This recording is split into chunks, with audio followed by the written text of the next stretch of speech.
जय गुरु जी, संगत जी सभी को जय गुरु जी। शुक्राना है गुरु जी महाराज का अनंतम अनंतम शुक्राना। ओम नमः शिवाय, शिव जी सदा सहाय। ओम नमः शिवाय, गुरु जी सदा सहाय। जय गुरु जी। संगत जी, नीचे दिए हुए नंबर पे आप अपने सत्संग शेयर कर सकते हैं और एक प्रसंग आप लोगों के साथ में शेयर करूंगी। साथ के साथ एक सत्संग है एक आंटी का, अद्भुत कहते हैं ना जिसको, अद्भुत सत्संग है। बहुत सारी संगत की जीवन में ऐसी ही चीज़ें होती हैं लेकिन यकीन नहीं कर पाते हैं कि ये हो क्या रहा है। संगत जी, गुरु जी हमेशा हमें चुगलियाँ निंदाओं से दूर रखते हैं, क्योंकि चुगलियाँ निंदा में मोस्टली हम किसी ना किसी की बुराई कर रहे होते हैं, किसी ना किसी को जज कर रहे होते हैं या किसी की मतलब कमियों को बता रहे होते हैं। कभी जीवन में आज का जो प्रसंग है वो इसी चीज़ के ऊपर है। गुरु जी के वचनों के साथ साथ एक सीख हम सभी को मिलेगी। संगत जी, एक बहुत बड़ा जहाज, शिप, लेकिन एक कहानी जो क्लास में जो बच्चे बैठे हैं उनके सर, उनका प्रोफेसर सुना रहा है और साथ के साथ उनसे कुछ क्वेश्चन भी कर रहा है।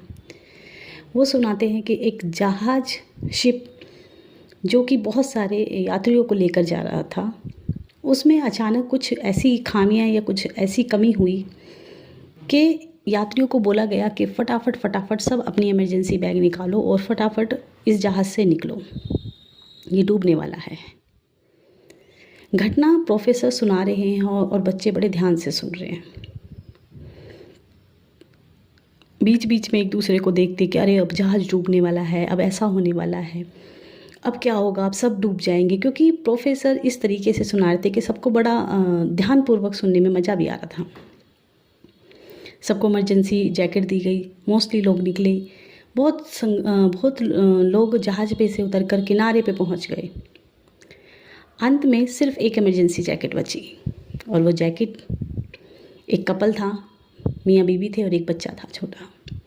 अब क्योंकि इमरजेंसी जैकेट सिर्फ एक ही जना पहन सकता था, तो पति ने बहुत जल्दी जैकेट ली और पहन ली और अपने बच्चे को लेके कूद गया। फिर प्रोफेसर ने अपने बच्चों को सभी से पूछा कि आप बताओ उसकी पत्नी ने क्या सोचा होगा। किसी ने ये कहा कि बाद में ये कहा होगा कि तुम तो चालाक निकले, किसी ने कहा होगा कि तुम्हें मेरी परवाह नहीं है, किसी ने कहा कि तुम्हें ये करने का हक नहीं था। मतलब सब ने अपनी अपनी प्रतिक्रिया दी और सब ने उस आदमी को भला बुरा कहा जो जैकेट पहन के अपनी बेटी को लेकर कूदा था। एक बच्चा जो बड़ा शांत स्वभाव का था, वो बैठा हुआ सोच रहा था। तो उसके प्रोफेसर ने उससे भी पूछा कि तुम बताओ क्या सोचा होगा उसकी पत्नी ने। उन्होंने बोला कि मेरी माँ जब अंत समय में थी तो मेरी माँ ने मेरे पिता को मेरा हाथ देते हुए ये कहा था कि मेरे बच्चे का ध्यान रखना। हो सकता है उस माँ ने भी अपने पति से यही कहा होगा कि मैं जा रही हूँ, तुम मेरे बच्चे का ख्याल रखना। प्रोफेसर मुस्कुराए, लेकिन बात यहीं ख़त्म नहीं हुई। प्रोफेसर ने की कहानी सुनानी शुरू की। बात यहीं ख़त्म नहीं हुई।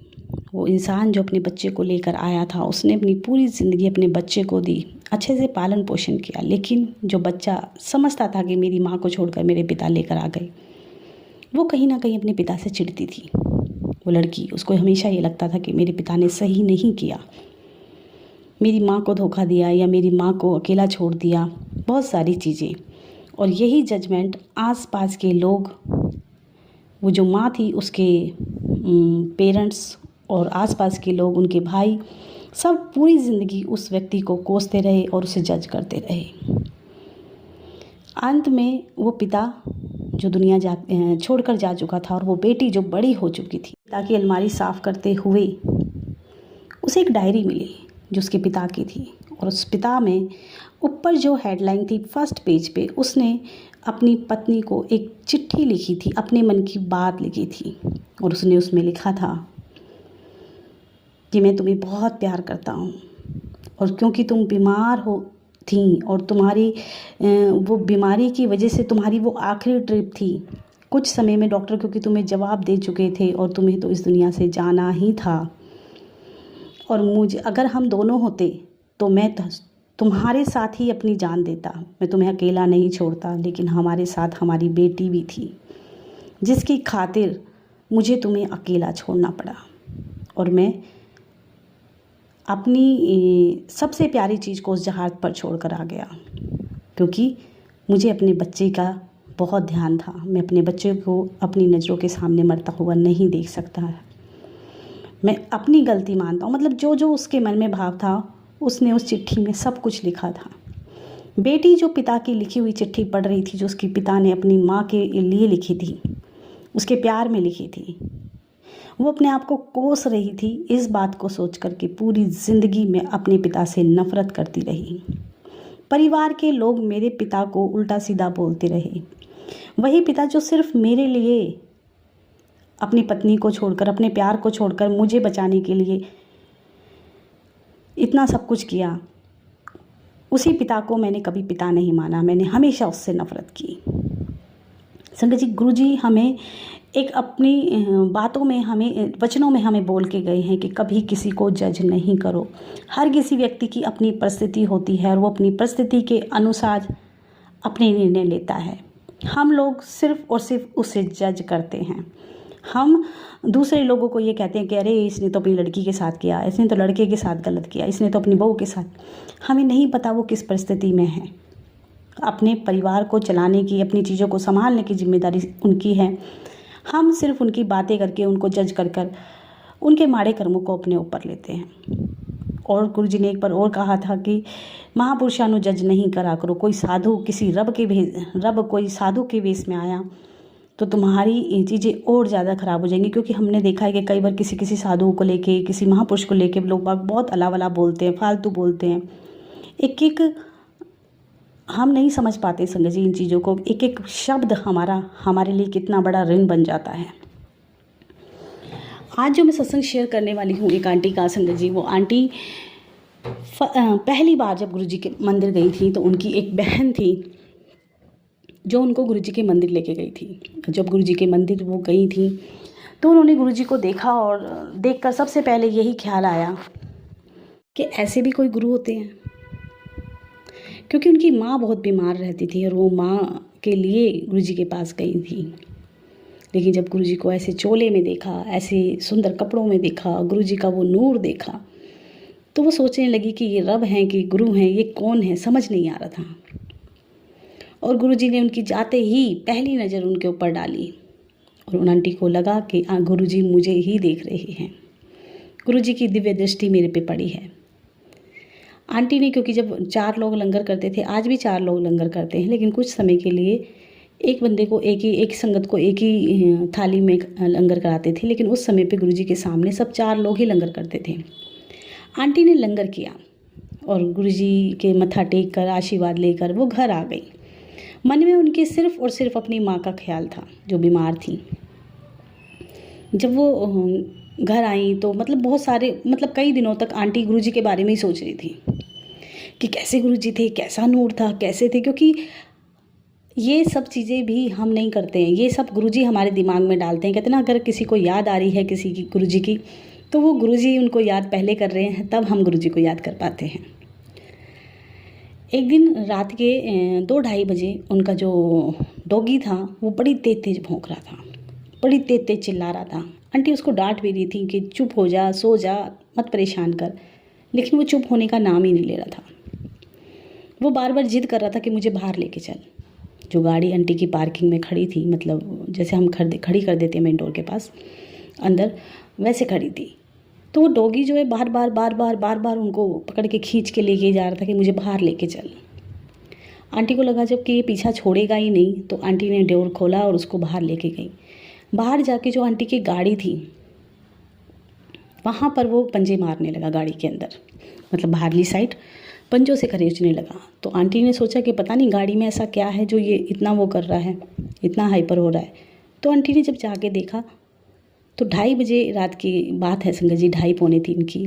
गुरुजी आंटी की गाड़ी में बैठे थे और जब आंटी ने गुरुजी को देखा तो उन्होंने कहा कि गुरुजी आप कैसे? मैंने तो मेन डोर खोला ही नहीं, मैंने तो गेट ही नहीं खोला, आप कैसे आए? तो गुरुजी ने मुस्कुराते हुए कहा कि गुरुआं नूं गेट दी की लोड़। आंटी चौंक रही थी, परेशान हो रही थी ये सोच के कि सब कुछ बंद होने के बाद गुरुजी गाड़ी में क्या कर रहे हैं, गाड़ी में कहाँ से आई हैं गुरुजी। और उनके दिमाग में बहुत सारे सवाल थे। तो गुरुजी ने कहा कि तू अपनी माँ नहीं लेके आई। उन आंटी ने कहा कि मैं सोच रही थी गुरुजी उस दिन के माँ के लिए आपका स्वरूप लूँ, लेकिन आपने मना कर दिया था। तो गुरुजी ने कहा कि मैं तेरी माँ को ब्लेस करने आया हूँ, और आज के बाद तेरी सारी तकलीफ़ें, तेरे सारे दुख, सबके आगे तेरा गुरु खड़ा है। गुरुजी ने उन आंटी के सर पे हाथ भी रखा, लेकिन आंटी उस कहते ना एक भूल भुलैया में थी कि ये हो क्या रहा है। आंटी मतलब जैसे थोड़ा सा अपने आप को घुमाया, इधर उधर देखा, इतनी देर में गाड़ी में गुरुजी नहीं थे। आंटी ये सोच कर के गुरुजी थे कि कुछ अजीब था कि क्या था मेरे साथ, और वो वापस अपने घर में आके मतलब रूम में आके लेट गई।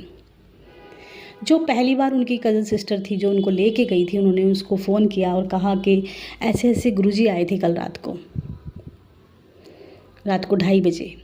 आंटी बोली हो ही नहीं सकता, कल तो गुरुजी के पास हम थे, गुरुजी के बड़े मंदिर में ही थे हम लोग, और बहुत नाच कूद रहे थे गुरुजी के। मतलब 5 बजे हमें गुरुजी ने आने की आज्ञा दी है, 5 बजे सुबह 5 बजे तक हम गुरुजी के पास थे और गुरुजी बड़े मंदिर में ही थे, ऐसा तो हो ही नहीं सकता। बोली नहीं, मेरे सर पे हाथ भी रखा है गुरुजी ने। बोली गुरुजी तो ऐसे ब्लेसिंग देते ही नहीं है, सर पे तो हाथ गुरुजी रखते ही नहीं है। और उन दोनों बहनों में कुछ बहस हो रही थी।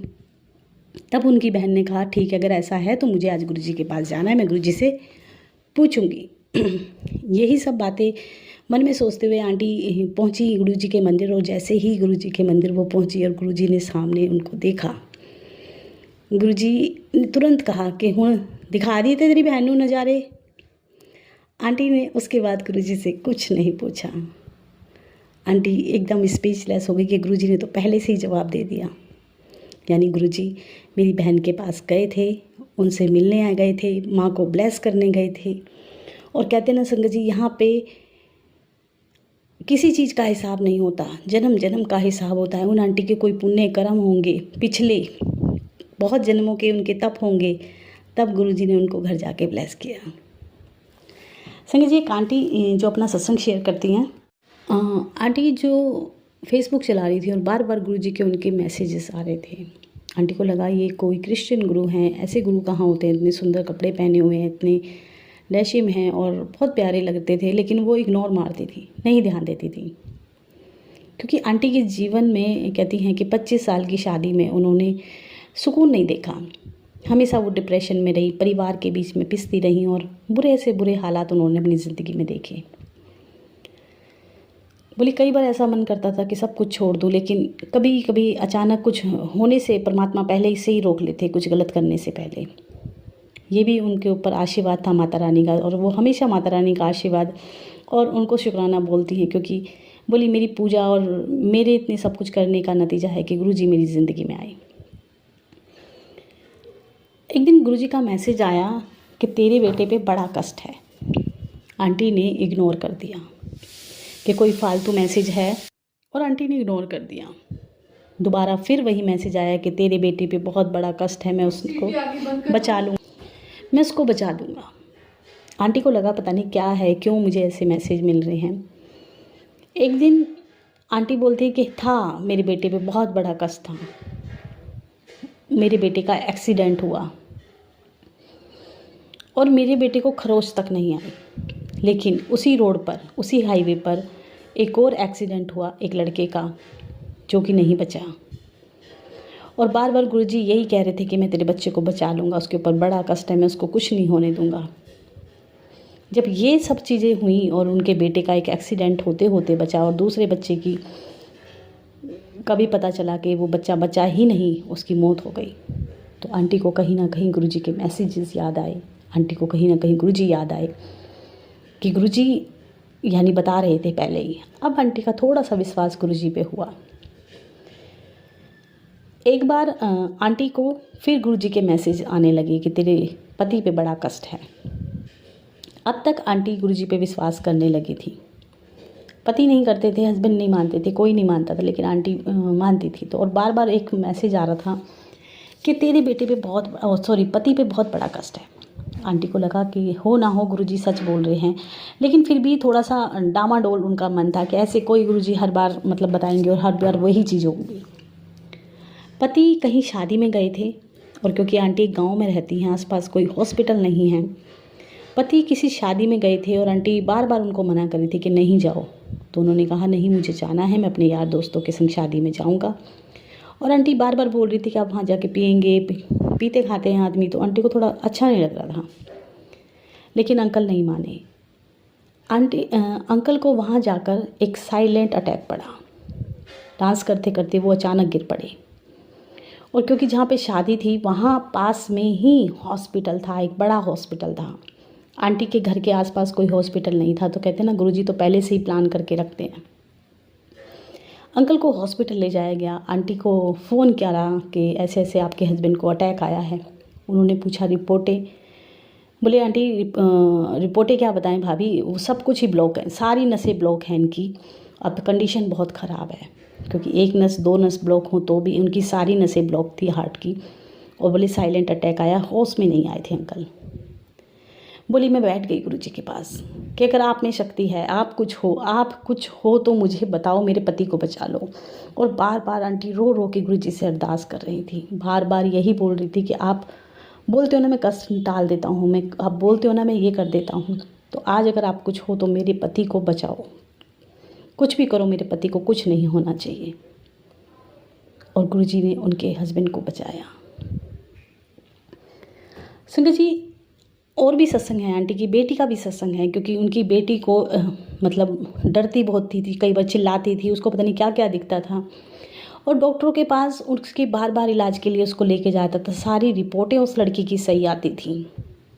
वो लड़की जो गुरुजी के मंदिर गई और अभी भी जाती है, हर सोमवार को जाती है। गुरुजी ने उसको ऐसा ब्लेस किया लंगर करा करा के कि अभी उसके साथ सब कुछ अच्छा है। अभी वो चीज़ें नहीं हैं जिन चीज़ों को देख के डरती थी, रात को सोते सोते डर जाती थी। बीमारियाँ समझ में नहीं आ रही थी उसकी कि उसको हो क्या गया। रिपोर्टें कराते, टेस्ट कराते तो बिल्कुल सारी रिपोर्टें सही आती। लेकिन आज गुरुजी की कृपा इतनी है कि आंटी की बेटी को गुरुजी ने बहुत ब्लेस किया है। क्योंकि वो बेटी अभी भी गुरुजी के मंदिर जाती है, हर मंडे जाती है। सबकी अपनी अपनी जर्नी है। संगत जी, बहुत सारी संगत कहती है कि जब हम गुरुजी से जुड़े थे तो बहुत कुछ हो रहा था, सब कुछ अच्छा हो रहा था, लेकिन अभी चीज़ें खराब होने लगी हैं, उतना अच्छा नहीं हो रहा है। अब हम कुछ ना कुछ बुरा होता जा रहा है, इसलिए हम गुरुजी को नहीं मानते हैं। संगत जी, जब हम छोटे होते हैं, हम स्कूल में जाते हैं, तो हमें जब स्कूल में जाते हैं तो का खा गा सिखाते हैं, ABCD सिखाते हैं। हम 10 में से 7-8 नंबर लाते हैं LKG UKG में, क्योंकि हमें पढ़ाई बहुत आसान लगती है। वहीं जब हम आगे आगे और आगे बढ़ते चले जाते हैं तो पढ़ाई टफ़ होती जाती है। अगर हम ये कहने लगे कि हम तो शुरू से ही पढ़ रहे हैं, जब हम शुरू में गए थे तो पढ़ाई आसान थी, लेकिन अब तो कठिन हो गई है, तो ये तो कोई बात नहीं हुई। एजुकेशन लेना आपका निर्णय था, आप अपनी मर्ज़ी से स्कूल गए थे, आपके पेरेंट्स ने भेजा था। गुरुजी के स्कूल में भी आप एडमिशन ले चुके हो, तो हमेशा नॉर्मल क्लासेस तो नहीं चलेंगी, हमेशा एक जैसी पढ़ाई तो नहीं चलेगी। अगर आपको किसी ऊंचाई पर पहुंचना है, गुरुजी के बहुत करीब जाना है, इस जन्म को अपने सफल बनाना है, तो आप किसी भी परेशानी से डरो नहीं। गुरुजी हैं, वो हमेशा संभालते हैं, उनको पता है, वो हमारी ज़िंदगी के वो प्रिंसिपल हैं, वो गुरु हैं, जानते हैं हर चीज़ से निकालना भी और कब किसको कितनी परेशानी देनी है वो भी। कभी कभी कष्ट इतने भारी हो जाते हैं, हमें लगता है कि अब कुछ नहीं होगा, लेकिन गुरुजी हैं संगत जी, वो हमेशा हमें संभालते हैं, हमेशा हमें परेशानियों से बचाते हैं। आज के लिए इतना ही। जय गुरु जी, शुक्राना गुरु जी, अनंतम अनंतम शुक्राना।